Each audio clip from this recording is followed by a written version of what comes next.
가끔씩 감사합니다. 제가 보이게 앉아주셔서 설교 시작할 때 여러분에게 몇 가지를 묻고 시작하는데 오늘도 한 가지를 물어보겠습니다. 몇 번 물어봤던 질문이니까 꼭 맞춰주셨으면 좋겠습니다. 단어 한 글자인데요. 이 단어는 한글 성경의 첫 장인 창세기 1장에도 2번 나오고 성경의 가장 마지막인 요한계시록 22장에도 몇 번 등장하며 성경 전체를 통해서는 수천 번 등장하는 성경을 대표하는 단어 하나가 있는데 그 단어가 뭘까요? 복입니다.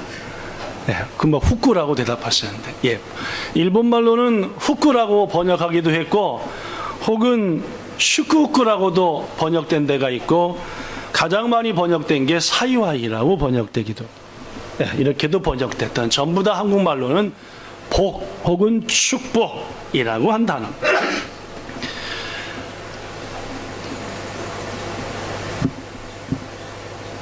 계속해도 되겠습니까?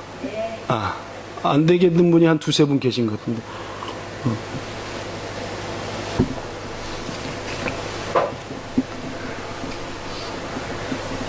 하나님께서 온 우주 만물을 창조하시고 가장 마지막으로 가장 심혈을 기울여 지으신 것이 바로 우리 인간입니다. 하나님께서 인간을 지으신 다음에 가장 먼저 하신 말씀도 복 주시겠다라는 말이었습니다.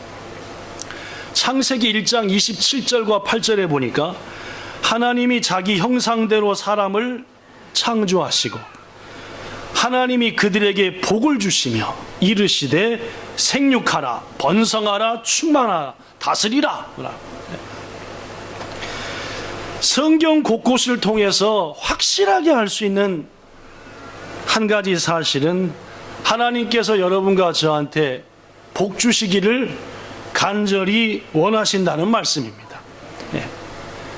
물론 우리가 교회를 복 받으려고만 다니는 것은 절대로 아닙니다. 지난주에도 지지난주도 말씀드렸지만, 그러나 하나님께서 우리에게 복을 주시기 위해서 너무너무 원하신다라는 것은 사실입니다. 고로 성도 여러분, 하나님이 주시고자 하는 복을 누리시기를 축원합니다. 여러분이 잘 아는 민수기 6장에 보면 이런 말이 있습니다. 하나님께서 모세를 부르지요. 모세야, 너는 아론과 그의 아들들, 즉 제사장들입니다. 제사장들한테 말하기를 내 백성을 이렇게 뭐하게 하라? 축복하게 하라. 그래서 하나님이 어떻게 백성들을 축복할지 축복의 내용을 모세에게 말씀했고, 모세는 적었고, 그것을 제사장한테 줬고, 제사장은 그때부터 축복했다는 말입니다. 자, 어떻게 축복했습니까? 시작. 여호와는 내게 복을 주시고 너를 지키시기 원하며 여호와는 그의 얼굴을 너에게 비추사 은혜 베푸시기를 원하며 여호와는 그 얼굴을 내게로 향하여 드사 평강 주시기를 원하노라. 이렇게 뭐하라? 축복하게 하라. 누구를? 우리들, 내 백성들을 말입니다. 자, 그랬더니 민수기 26장 27절 시작.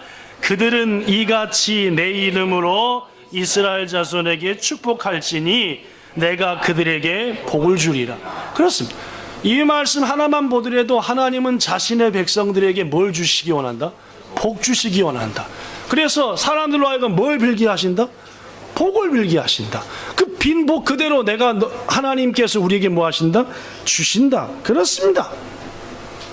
성경을 이곳저곳 찾아봐도 분명한 한 가지는 하나님은 우리에게 복 주시기를 원한다는 말입니다. 귀중하신 여러분, 부디 하나님께서 주시고자 하는 모든 복들을 여러분의 생애 속에서 하나하나 이룸받게 되기를 축원합니다. 성경에는 많은 복이 기록이 되어 있어요. 제 스승인 목사님은 성경에 36,500여 가지의 복이 있대요. 찾아봤대요, 직접. 저는 못 찾아봤습니다. 근데 36,500여 가지의 복이 있는데 그렇게 많은 이유는 하루에 100개씩 받으라고 그랬답니다.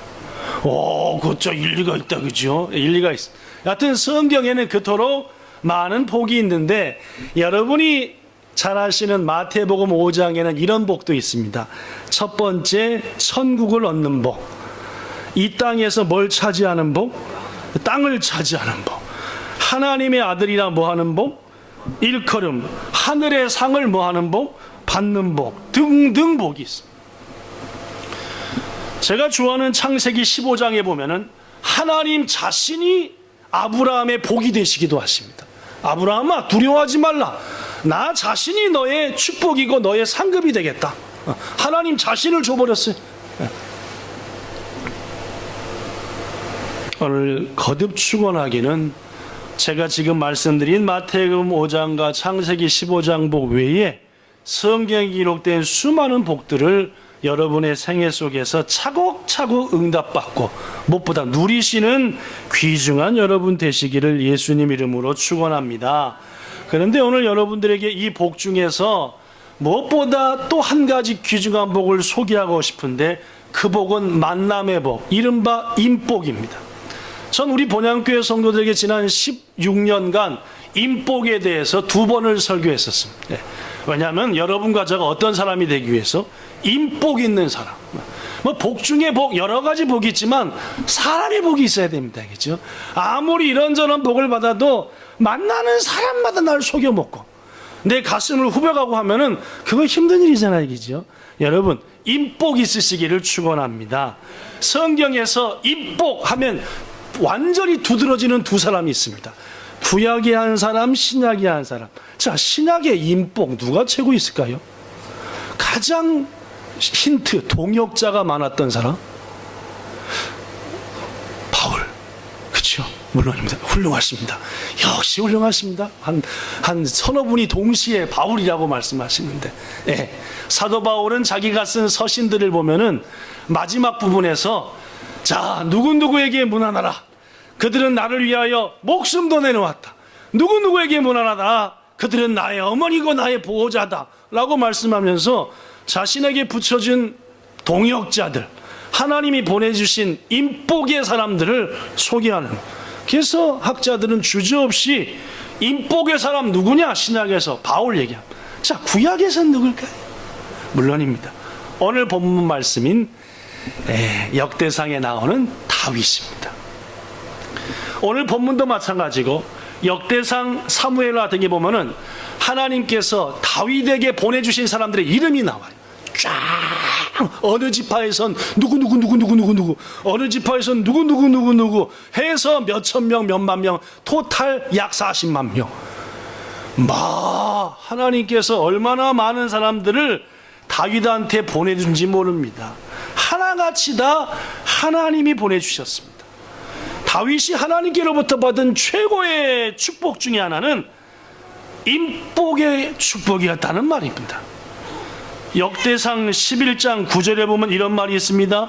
만군의 여호와께서 다윗과 함께 하시니 다윗이 점점 강성해졌다. 임복 중에 어떤 복까지 받았냐면 하나님이 항상 함께해요. 하나님이 함께하니까 귀한 사람들이 다윗에게 모여듭니다. 역대상 12장 22절 시작. 그때 사람이 날마다 다윗에게로 돌아와서 돕고자 하매 큰 군대를 이루어 하나님의 군대와 같았다. 그때에 날마다 사람들이 다윗한테 몰려왔대요. 그랬더니 큰 군대가 되었대요. 다윗의 임복의 충만함입니다. 그래서 뭐처럼 돼버렸대요? 그 군대가 숫자가 하나님의 군대 같았다. 저희 어머니가 좀처럼 우리 교회 성도들이 몇 사람이나 예배드리느라고 잘 안 물어보는데 요새는 전화하면은 2번 중에 1번은 물어봅니다. 요새는 몇 사람이나 예배 드리냐고 그래서 많이 예배 드려요. 그래서 많이가 몇 사람이냐면 하여튼 많이 예배 드립니다. 지진도 나고 해서 다 갔대는데 거긴 괜찮냐면 우리 성도들이 엄청 열심입니다.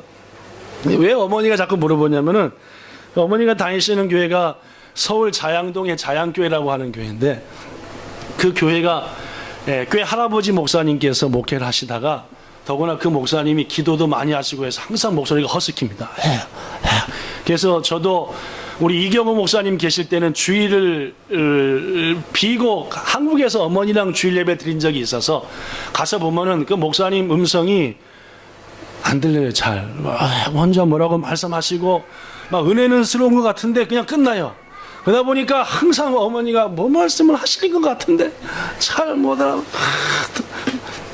근데 그 목사님이 약 2년 반 전에 은퇴를 하셨습니다. 그래가지고 저하고 동갑인 저보다 조금 더 머리 허연 목사님이 새로 그 담임 목사님으로 부임해 왔는데 어머니 말로는 뭐 목소리가 쩌렁쩌렁하고 찬송을 하면 교회가 들썩하고 막 그런데요. 가지고 성도들이 한 주에 20명씩 온답니다. 새로운 성도들이. 그래갖고 우리 교회는 한 주에 20명씩 오는데 니네 교회는 어때니 어떻게 예배는 드리니 그런 얘기들을 자주 많이 하는데 그래서 저런 여러 가지 이유가 있어서 그렇게 물어보시는구나 라는 생각을 한 사랑하는 성도 여러분, 다윗에게는 날마다 뭐가 모여들었다? 돕는 자들, 동역자들이 모여들었다. 우리 교회에도 여러분에게도 이런 은혜가 있기를 축원합니다. 여러분을 도와주는 사람들이 막 모여들고 곤고하고 힘들 때 막 사람이 와가지고 나에게 힘을 주고 말입니다. 다윗 자신도 이것을 알았습니다. 사무엘상 25장 32절에 보면은 다윗이 너무너무 화가 난 일이 있었어요. 나발이라고 하는 사람한테 추수 때를 맞이해서 그동안 서로 은혜를 주고받은 게 있어서 우리가 너무너무 배고프니까 먹을 것 좀 도와줍사라고 정중히 사람을 보냈더니 나발이가 어디서 굴러먹다 온지도 모르는 뼈다귀 같은 것한테 내가 무슨 놈을 먹을 걸 주냐고 막 망신을 주고 완전히 다윗이 젊디나 젊은 20대 후반이니까 뚜껑이 팍 열렸습니다. 이놈의 자식이 은혜를 모르고 확 죽여본다 해가지고 군사를 데리고 막 갔잖아 이게죠. 갔더니 하나님께서 그 다윗한테 누구를 보냈느냐, 여기 써졌습니다. 누구 어디 갔나, 이름은 없네, 그렇죠? 아비가일이라는 사람을 보냈습니다. 그 사람은 누구냐? 그 나발이라고 하는 사람의 부인이었어요. 그래서 다윗이 하나님께서 이 아비가일을 지금 나한테 보냈다는 걸 알았어요. 내가 뭐 하기 전에? 사고 치기 전에, 내가 지금 큰일 저질러 버리기 전에 하나님이 아비가일을 보냈다는 것을 딱 깨우쳤습니다. 27, 8살의 나이에. 이야, 다윗 훌륭합니다, 그죠? 그래서 이렇게 얘기했대요. 사무엘상 25장 32절 시작.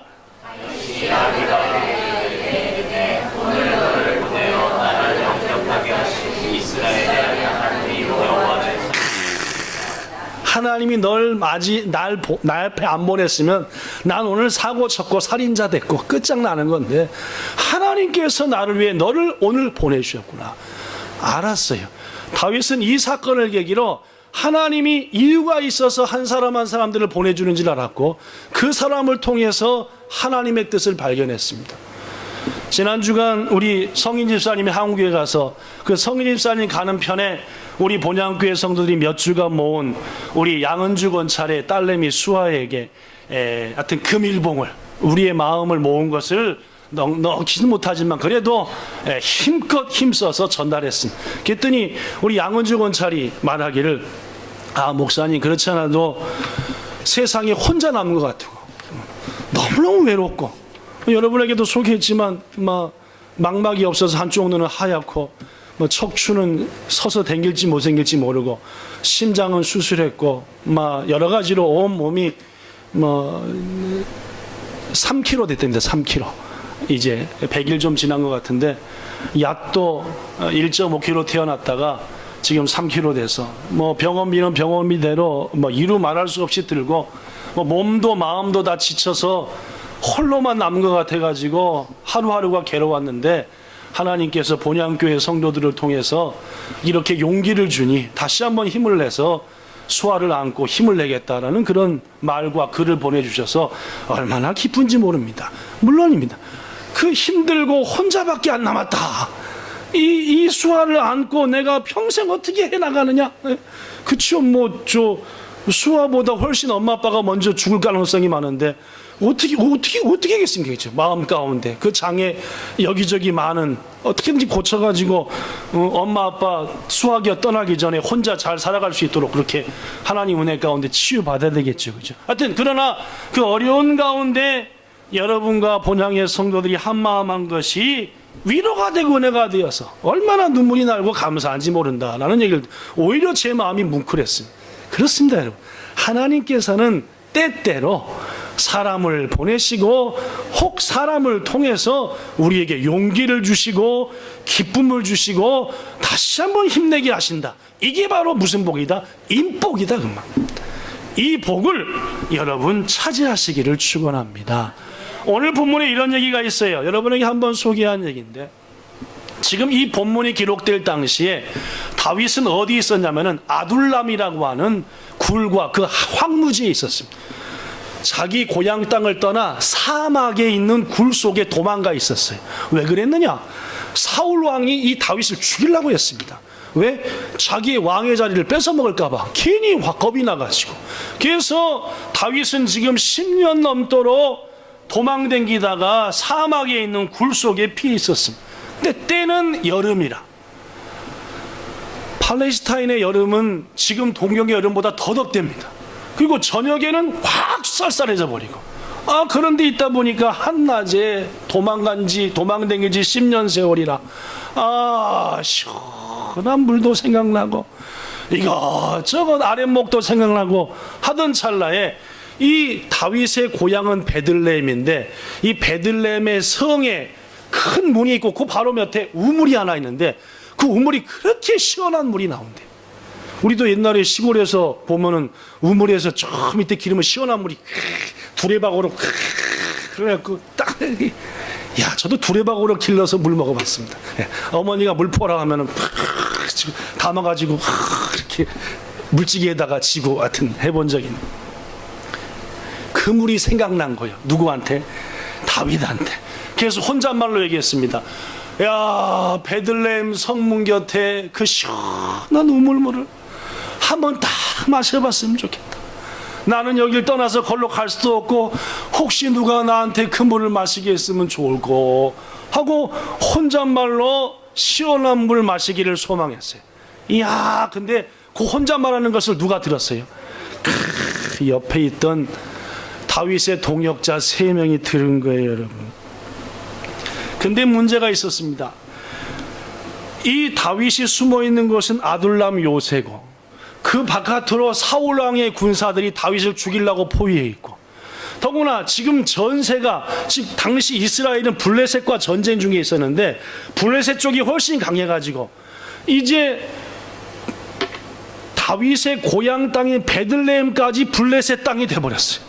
그래서 오늘 본문에 보니까 베들레헴의 블레셋의 큰 군영이, 그러니까 부대의 주둔지가 돼버렸다 그 말입니다.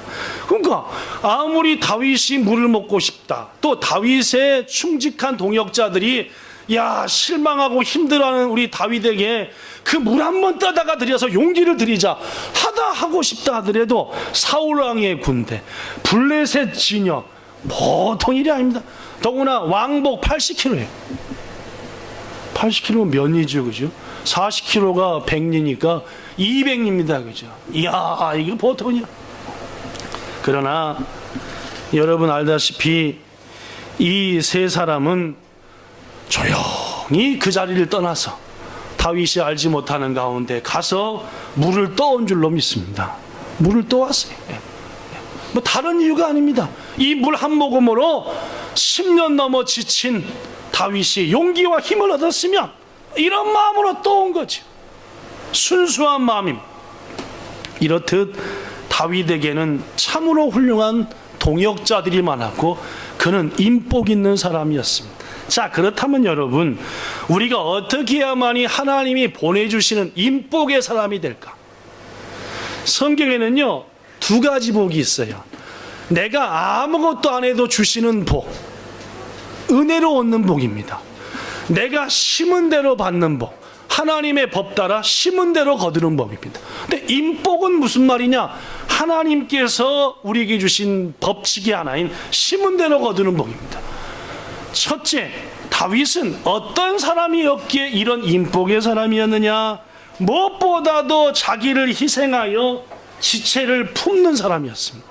자기 옆에 있는 사람들을 나는 낮추고 그는 품는 사람, 이게 다윗이었어요. 오늘 본문에 보면은 다윗이 세 사람의 동역자들이 목숨을 걸고 떠온 베들레헴 성문 곁에 그 귀한 샘물을 꿀꺽 마셨습니까? 못 마셨습니까? 못 마셨습니까? 안 마셨습니까? 안 마셨지요? 안 마셨습니다. 왜 안 마셨습니까? 19절에 나옵니다. 내 하나님이여, 내가 결단코 이런 일을 하지 아니하리이다.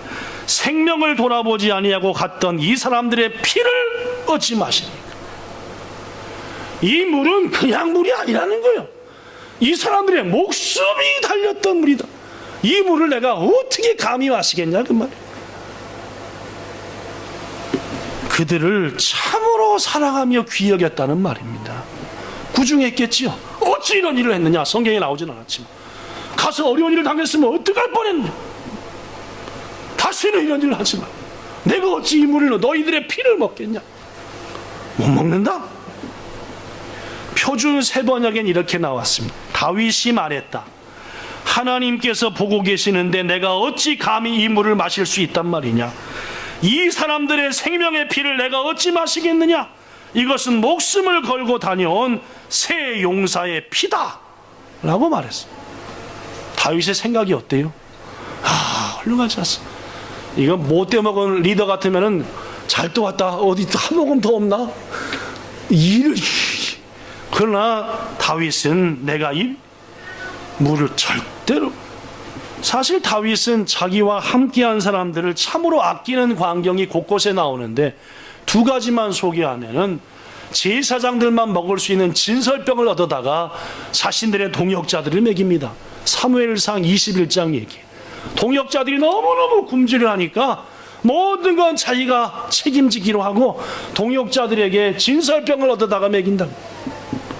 또한 아까도 얘기했지만은 위험과 체면을 무릅쓰고 나발 같은 사람한테 음식을 부탁기도 합니다. 자기가 배고픈 게 아니라 동역자들이 굶어 쩔쩔매니까 어떤 이유가 있더라도 내가 어떤 어려움을 당해도 창피함을 당해도 나와 함께하는 사람들만큼은 어렵지 않게 하겠다. 성도 여러분, 다윗은 하나님께서 자신에게 보내주신 사람들을 사랑할 줄 아는 사람이었습니다. 그런 사람이 인복이 넘칩니다. 다시 얘기합니다. 다윗 곁에는 외롭고 소외당한 사람들이 많이 모여들었어요. 왜 외롭고 소외당한 사람들이 모여드는지 압니까? 다윗을 통해 뭘 받으니까? 사랑을 받으니까 말입니다. 다시 얘기할게요. 중요함 여기 써졌어요. 하나님께서는 희생의 섬김을 행하는 다윗한테 사랑을 필요로 하는 사람들을 보냈어요. 그래서 그 보냄받은 그 사람들은 다윗을 통해서 뭘 받았어요? 사랑을 받았습니다. 그리고 그 받은 사랑을 뭐 했어요? 전하며 선포했다 그 말. 성도 여러분, 가장 가까이 있는 사람을 진정으로 사랑하고 섬기는 사람, 그 사람에게는 사람들이 모여듭니다. 그리고 그 사람을 통해 사랑을 받아 그 사람 역시 사랑의 사람이 되고 그들과의 관계는 뜨거운 동역의 관계가 되며 그것을 바탕으로 사랑이 확장된다는 말입니다. 여러분 주위에 오직의 사람이 없습니까? 나 홀로밖에 없는 것 같습니까? 그것은 가장 가까운 사람들을 덜 사랑하기 때문에 그렇습니다. 부디 많이 사랑하셔서 하나님이 보내주신 그 사람들을 귀중히 여기셔서 더 많은 사람들을 귀중히 여기게 되는 은혜 누리시기를 축복합니다. 둘째, 다윗이 인복의 사람이 되었던 것은 최고 좋은 것은 하나님께 드리려는 습관이 그에게 있었기 때문입니다. 여러분이 잘 아시다시피 성경 인물 전체와 이제까지 인류 역사 속에서 하나님께 가장 많이 드린 사람은 다윗입니다.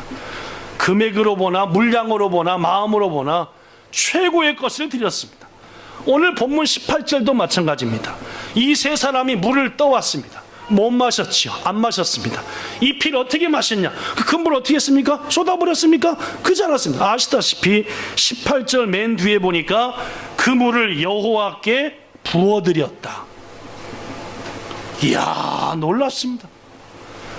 하나님 앞에서 내가 이 용사들의 피와 같은 물을 어떻게 마시겠느냐? 내가 못 마신다? 그 어떻게 해서 그 물을 떠온 거 와자와자 하나님, 이건 이세 용사의 피요, 나를 향한 사랑이요, 나의 그를 향한 사랑입니다. 이 사랑을 누가 받으시옵소서? 오직 하나님. 멋지지 않습니까? 그죠? 뭘 만들어내려도 이야기를 만들어내기 어려울 정도로 얼마나 멋있습니다. 다윗은 그런 사람이었어요. 그의 생애 전반을 통해서 가장 좋은 것이 있다. 누구부터? 하나님부터. 이런 게. 요새 자식들은 집에 뭐가 손님이 갖다 놓으면 어떻게 해요? 부모님부터가 아니라 지가 먼저 떠서 먹잖아요. 그죠? 뭐 그런 자식도 있다 그 말입니다. 그죠? 요새는 옛날 같으면 어디 갔습니까? 그죠? 누가 손님이 갖다 놓으면 아버지 어머니가 손대기 전에 감히 손도 못 대고 했는데, 요새 저 TV에서 보면은 막 갖다 지가 먼저 뜯어 먹어버리고 고르장머리가 없어가지고. 그러나 이 다윗은 먼저 좋은 것, 최고 좋은 것만 딱 내게 들어오면은 누굴 생각했어요? 야, 요거 하나님께 드려야 되겠다. 이게 항상 다윗의 마음이에요. 다윗이 왕이 된 다음에도 주변 국가들로부터 수많은 금은보화와 보물을 받았습니다. 뭐 창고에 쌓을 수가 없었습니다. 다윗이 그걸 어떻게 했어요? 전부 다 이따다키마스, 전부 다 받았습니다. 받아놓고 어떻게 했습니까? 고스란히 하나님께 드렸습니다. 이걸로 뭐 하려고? 성전을 지으려고. 그래서 솔로몬 아들을 통해 성전을 짓지 않았습니까? 사랑하는 귀중한 성도 여러분, 하나님 앞에 가장 귀한 것을 드리기를 기뻐하는 사람, 하나님께서 그에게 귀한 사람을 붙여주는 줄로 믿습니다. 그래, 다윗 주위에는 항상 아름다운 사람들이 많았고, 그들은 다윗과 협력하여 위대한 왕 다윗, 예수 그리스도의 조상을 만들었다. 여러분들과 저도 하나님 앞에 섬기고 이웃을 섬기기를 기뻐하여 많은 인복 누리기를 축원합니다. 마지막 세 번째, 다윗은 자신이 머리가 되지 말고 오히려 밑에서 섬기는 쪽을 선택했습니다. 항상 뜨겁게 사랑하되 위에서 사랑이 아니라 밑에서 사랑했다는 말. 이게 다윗의 섬김의 특징입니다. 이른바 섬김 인생이라. 다윗은 자신이 쓴 시편 곳곳에서 수없이 자기를 종이라 그래요. 자기가 왕이면서 뭐라 그래요? 종이라고 합니다. 나는 종입니다. 종이야. 다윗은 자신이 주인공이 아니라 하나님의 주인공이시고 나와 함께하는 동역자들이 주인공이다. 이런 마음을 항상 가졌어요. 그러다 보니까 하나님께서는 그의 모습을 흡족히 여기시고 다윗에게 사람들을 보내셨으며, 다윗에게 모여든 사람 역시도 저 다윗 왕은 자신을 높이는 게 아니라 자신을 통해서 우리를 섬기고 높이는 사람이다 알았다는 말. 여러분과 저도 마찬가지. 우리가 높아지려고 하면은 사람들은 떠나는 거예요, 사울 왕처럼. 그러나 우리를 통해서 그를 높이려 하면은 하나님께서 우리에게 다윗에게처럼 보내주시는 줄로 믿습니다. 평화의 기도로 유명한 성 프란체스코라고 하는 분이 제자들과 함께 3주간 금식하게 됐대요. 3주간 동안 금식하기로 작정을 해서 보름쯤 지났습니다. 뭐 요새야 뭐 물도 먹고 미네랄 워터 다 먹어가면서 금식하지만은 옛날 같으면은 뭐 진짜 단식하며 금식하니까 2주째 금식하니까 막 눈이 막 헛것이 막 보이고 음식. 자, 오늘은 다른 기도의 처소로 가자 해서 길을 걷는데 이게 웬일입니까? 저 길에 죽장사가 오는 거라. 죽 사세요. 죽 사세요. 2주일 동안 금식했는데 죽 사세요 하니까 사고 싶은 마음이 막 굴뚝하지. 모두 다들 참고 뚝정한데 갑자기 일이 터졌습니다. 프란체스코 뒤를 따르던 제자 중에 하나가 죽장사에 가더니 돈도 안 내고 빡 퍼서 개걸스럽게만 먹어본 거라. 순간 난리가 났습니다. 따르던 프란체스코의 다른 제자들이 이게 미쳤냐, 스승 망신을 시켜도 유분수 지금 뭔 짓거리냐, 넌 이제 파문이 막. 분위기가 흥상궂고 이제 분위기를 깨우친 죽을 퍼먹은 사람은 비로소 정신을 깨우쳐갖고 내가 어쩌다 이런 이상한 짓거리 했는가, 고개도 못 들고. 이 어색한 분위기를 깬 분이 프란체스코였습니다. 갑자기 달려가더니 어디로 달려갔대요? 죽그릇으로. 더 많이 퍼먹더래요. 아까 그 제자보다. 막 개걸스럽게 막 묻혀가면서 막 하는 말. 이번 금식은 오늘로서 마치는 것이 좋겠어. 여러 가지로 볼 때 내 건강도 많이 약해진 것 같고 힘도 딸리고, 자 오늘은 이렇게 합시다. 자 자 우리 죽 먹읍시다 해서 거기 있는 죽을 다 사서 먹었다라는 얘기입니다. 여러분, 프란체스코는 한순간 궁지에 빠진 제자를 끄집어내기 위해서 자기 스스로 낮아졌다는 것입니다. 사람들은 그럽니다. 금식에 실패한 너는 삼류제자고, 금식에 성공하고 바른 길을 가는 나는 인류 스승이다. 에이, 이렇게 차별화하려고. 이런 사람 곁에는 결코 인복의 은혜가 임하지 않습니다. 상대의 어려움, 함께했던 사람의 어려움과 아픔을 나의 아픔으로 알았어. 지금 이 상황에서 저 어려운 저 제자를 어떻게 도와줄까? 어떤 말이 필요 없는 거예요. 가서 더 포도당에 먹어버린 거예요. 그냥 죽을 막 묻혀가면서 아주 그냥 프란체스코가 미쳤나 이럴 정도로 먹어. 그러나 그의 그러한 모습은 한 제자를 살렸고, 하나님께서 수많은 일꾼들을 그에게 붙여주셔서 예수님 이후로 가장 많은 제자들을 길러낸 사람으로 일컬음을 받는다는 말입니다. 사랑하는 귀중한 성도 여러분, 이혜인이라고 하는 시인은 꽃이라는 시를 썼습니다. 이런 시입니다. 안개꽃. 혼자서는 웃는 것도 부끄러운 한 점 안개꽃. 한데 어우러져야 비로소 빛이 되고 소리가 되는가. 장미나 카네이션을 조용히 받쳐주는 기쁨의 별 무더기. 남을 위하여 자신의 목마름은 숨길 줄도 아는 하얀 겸손이여. 뭡니까? 자기 자신은 아름답지만 항상 남을 더 높여주고 남을 아름답게 해주는 안개꽃 스스로도 아름답지만 혼자는 절대 부끄러워 가만히 있다가 여럿이 모일 때 조금 빛을 발하고, 자기들끼리는 더구나 덜 빛을 발하다가 장미나 카네이션이 있으면 그걸만 빛나게 해주는 안개꽃 같은 인생을 사는 게 어떠냐라고 하는 이혜인 수녀가 쓴 아름다운 시입니다. 귀중하신 성도 여러분, 나가 아니라 함께하는 자들을 높여주려 할 때 하나님은 여러분과 저를 최고의 인복의 사람으로 만드실 줄 믿습니다. 예수님이 그러셨습니다. 십자가를 지고 하나님을 높이고 우리를 높일 때 하나님께서는 그 아름다운 예수님의 마음을 보사 2000년간 수많은 사람을 예수님께 붙이지 않으셨습니다. 부디 겸손하시고 낮아지셔서 섬기심으로 인복의 축복 누리시기를 축원합니다. 말씀을 마칩니다. 현재 여러분 곁에는 경건한 사람이 늘어나고 있습니까? 떠나가고 있습니까? 현재 여러분의 곁에는 못된 사람이 자꾸만 붙습니까? 아니면은 그렇지 않은 사람들이 붙어? 지금 내 주위에는 하나님이 붙여주신 복된 사람이 가득합니까? 아니면은 사탄이 보낸 교만한 사람이 가득합니까? 부디 인복의 은혜를 누립시다. 그러기에 첫째로 다윗처럼 희생과 섬김을 바탕으로 동역자들을 사랑합시다. 내 목숨만 귀중히 여기는 거예요. 두 번째로 가장 귀한 것 있으면은 먼저 하나님 앞에 구별합시다. 무엇보다도 내가 높아지려 하지 말고 함께하는 이들을 높이려고 할 때 하나님께서는 우리에게 좋은 사람 보내시고 그들과 우리와 더불어 높아지는 은혜가 있는 줄로 믿습니다. 이 인복의 은혜를 다윗처럼 바울처럼 마음껏 누려서 이 시대의 위대한 인물들 되시는 여러분 되시기를 예수님 이름으로 축원합니다. 기도하겠습니다. 좋으신 하나님, 여러 가지 복이 있지만 만남의 복, 사람의 복은 특히 중요합니다. 지금 내 주위에 있는 사람들, 우린 이렇게 말하죠. 지지리도 못된 것들만 내 주위에 모여있네. 아닙니다, 주님. 그들을 진정한 사랑으로 섬기고 또한 희생하는 마음으로 그들을 높이며 그들을 어떻게든지 빛나게 할 때에 하나님께서 우리에게 비로소 인복의 사람이 되게 하사 그를 높이고 나를 높이고 많은 동역자들을 우리 교회에, 우리의 직장에, 가정에, 일터에 붙여주실 줄로 믿습니다.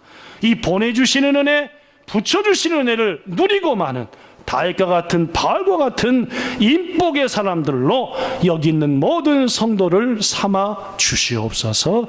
예수님 이름으로 기도하옵나이다. 아멘.